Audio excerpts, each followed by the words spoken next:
سوار شروع شو او نن دې پروګرام کې مونږ یو خبره د سرسایه باره کې ذکر کوو او هغه دا ده چې سرسایه سړی د څه نه ورکي.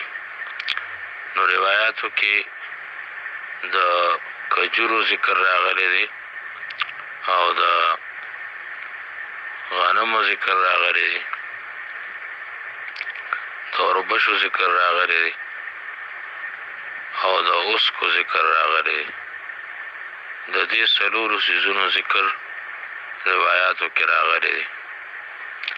بعضې کتابونو پنیر هم ذکر کړی دی، خو زیات مشهور دا څلور څیزه دي. نو دې کې د علماو د احنافو اتفاق دی چې که سړی د دې څیزونو په ځای نغدې پیسې ورکړي نو هم جایز دی. خو علما وایي چې بهتر دا ده چې د نغدو پیسو په ځای باندې سړی دې څیزونو کې یو څیز ورکړي. مثلا د پیکس سرسایه په سر باندې کجوري تقریبا څه کم 4 کیلو راځي، احتیاطاً 4 ورکړي. دا شانتې اوربشې څه کم 4 کیلو راځي، سړی 4 ورکړي. او اوس کې دغه شان راځي څه کم 4 کیلو، سړی احتیاطاً 4 کیلو ورکړي. او د غنمو باره کې دا راځي چې دا نصف صاع ورکول پکار دی، یعنی احتیاطاً 2 کیلو څه کم 2 کیلو راځي، احتیاطاً 2 کیلو غنم ورکي.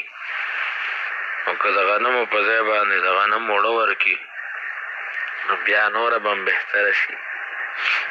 او د پیسو په ځای که دا څیزونه ورکړی شي غریبانو ته، مستحقینو د زکات ته، نو دا به د نغدو پیسو په ځای باندې ډېر بهتري.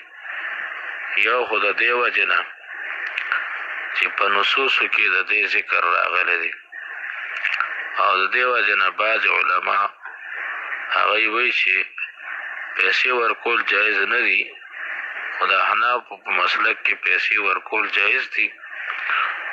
خو بهتر دا ده چې نصوصو کې